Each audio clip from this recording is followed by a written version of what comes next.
You are welcome to East Central, and today I'm going to be bringing you the latest entertainment stories from the African continent and beyond. We'll talk about Seyi Shay, we'll talk about Fireboy DML, we'll talk about Wizkid, Enya Femina Vogue, and more. I'll bring you more details after this short break. Don't go anywhere.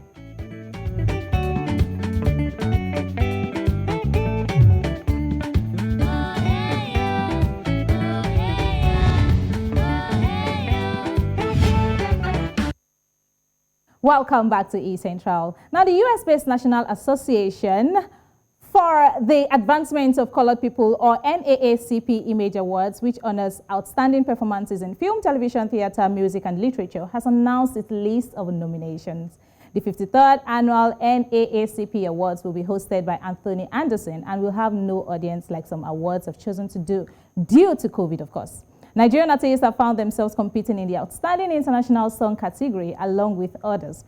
Wizkid, Fireboy DML, Tiwa Savage, Kiddy, and Omale were nominated for Outstanding International Song, while Tems Baby received her first nomination for Outstanding New Artist for her 2021 album, If Orange Was a Place. The Nigerian film, Eyimofe, is nominated for Outstanding International Motion Picture. It is the first and only Nigerian film to be nominated in that category. Big ups Nigeria. Among the list of Nigerians and people of Nigerian descent who have been nominated for this year's NAACP Awards, there's Yvonne Orji, nominated for Outstanding Actress in a Comedy Series, Tobe Nwige for Outstanding International Song, Damson Idris and Cynthia Erivo in various other categories. This year's nominees were announced in a virtual event on the NAACP Awards Instagram channel, hosted by actress-musician Kyla Pratt, Blackish actor Marcus Scribner, and singer-songwriter Tinashe. We'll have more NCAAP news later on. Stick around. Still in Nigeria, congratulations are in order for Nigerian singer Seyi Shay after she revealed that she has gotten engaged. Yes, the music star showed off a diamond ring in an interview. When asked about the sizable ring on her finger, she explained how she got it this way. And I'm about to quote her. She said, "Some guy gave it to me and said, 'Hey, would you marry me?' Then she confirmed the engagement, saying it is one of the reasons she has been glowing. According to her, her relationship sealed the entire package. The music star, who is also pregnant, has not yet revealed the identity of the lucky man she is about to walk down the aisle to and spend the rest of her life with." Big congratulations to the bride-to-be and the soon-to-be mom.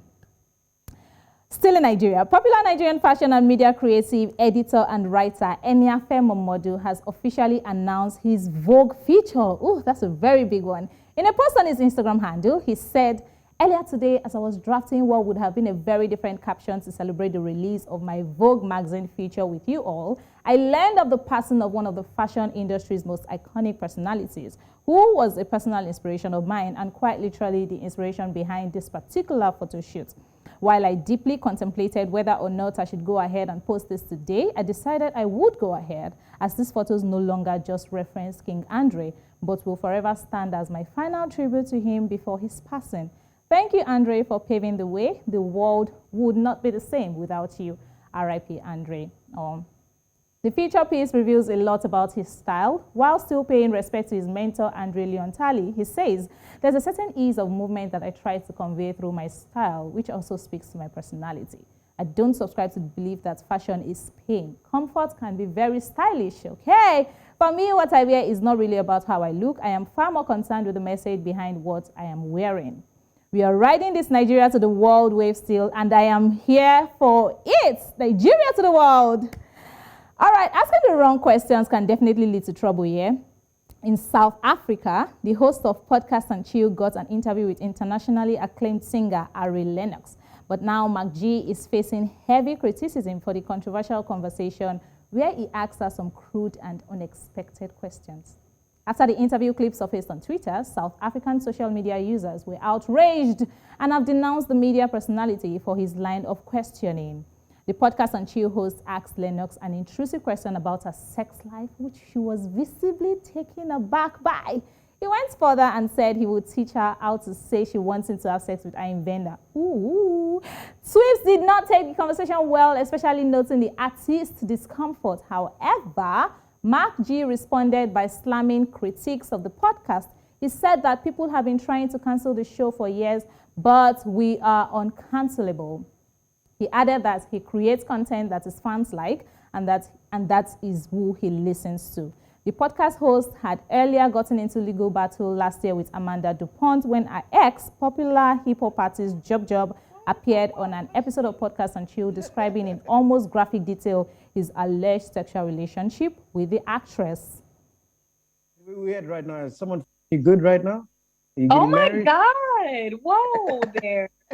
I'm not having. Whoa, that's a wild question. Why that way? Why ask it that way? Whoa. Because that's what you say in the song. You know what I mean? Now, have you guys seen the trend of pregnancy and gender reveals on social media? Well, I have seen it, and now I have one to share that definitely has caught people's eyes. I mean, literally, you cannot miss it. So in the east of Africa, a celebrity couple have just set a new standard. Kenyan YouTuber Peter Kabi, popularly known as Kabi Wajesus, and his wife Millie Wajesus have announced that they are expecting baby number 2 into their family. But now everyone who passes some billboards in Nairobi knows it too. The couple shared their happy news with a family portrait on a huge billboard with a message that reads, "The Wajesus family is growing, another baby loading." Now the award-winning couple took to their popular YouTube channel to share their feelings about the new baby. Millie said, "We wanted to let you know that we are pregnant. We are expecting our second baby, and just thank God because he has been amazing. He has taken good care of us as the Wajesus family, and this means a lot to us. And I thought, which other way can I use and make sure we announce this to the world in the biggest way possible? And I thought that a billboard is perfect." End of quote. Kabi added that their children are stars already, as they are already making the billboards. Okay, now this family is not new to public displays of affection or open celebration, as Kabi bought her husband a brand new car and put their family portraits on a huge billboard as a surprise birthday gift 2 years ago when he turned 30. Did I hear somebody say God when? He mentioned that it was the best birthday gift he had ever received in his life. The 53rd annual NAACP Image Awards recognizes some of the biggest names in the entertainment industry in the United States for their work that highlights Black excellence throughout the past year. This year's nominees include Denzel Washington, Jennifer Hudson, Insecure, Her, Lala Anthony, Drake, Will Smith, Angela Bassett, Daniel Kaluuya, The Harder They Fall, and more. The final season of Insecure and the critically acclaimed Netflix film The Harder They Fall are tied for the most nominations with 12 each, and Grammy-winning artist Her is the most nominated musical artist, racking up 6 nominations. Streaming platform Netflix leads all other platforms with multiple nominations across both motion picture and television categories. Rounding up the nominations is the event's biggest award for the Entertainer of the Year, which will see Jennifer Hudson, Regina King, Lil Nas X, Megan Thee Stallion, and Tiffany Haddish all face off against each other. It's about to be interesting, really. Now, the award show, which also be held without an in-person audience, will be streamed live and have winners in all categories announced on February 26, 2022 by 7-time NAACP Image Award winner Anthony Anderson. It feels like everyone is already a winner. Really, though. Now, from one award to another, we've seen several major events either be cancelled or postponed due to the Omicron variant, and the prestigious Grammys is one of them.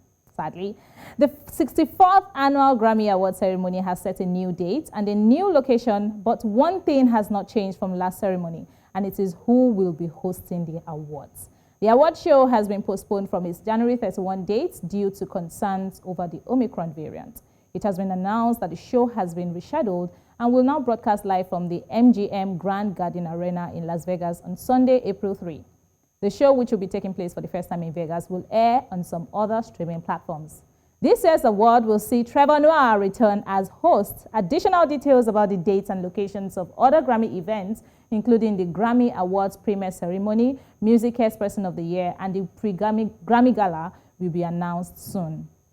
John Batiste leads the nominees for this year's Grammys with 11 nominations in total. The Oscar winner and Late Show with Stephen Colbert bandleader, who released the album We Are earlier this year, earned nods in the top categories of Record of the Year and Album of the Year. This year, the Recording Academy expanded those 2 categories and the other 2 general field categories, Song of the Year and Best New Artist, to feature 10 nominees, up from 8. Now, what would you say if I told you that you could take pictures with the United States President Joe Biden and Vice President Kamala Harris whenever you wanted to? Well, you can, but it's just not really them. Madame Tussauds Wax Museum in New York, known for displaying the waxworks of famous and historical figures, as well as popular film and television characters played by famous actors, has revealed the sculptures of presidents and vice presidents as part of their Oval Office experience. And it's the first time the famous Wax Museum has immortalized a vice president. Biden and Harris are seen dressed in replica outfits from Inauguration Day, smiling as they stand on opposite ends of the Resolute desk. The museum even accessorized Biden with a pair of his trademark aviator shades. It's normal tradition for the famed Wax Museum to give these treatments to each United States president, but we've never seen them extend the honor to a vice president until Kamala Harris, but this might be since she is the first woman, Black and Asian American vice president that the United States has ever had. On that note, it is a wrap. Thank you very much for joining us on eCentral today. I'll see you next time. I am Shion Bankali.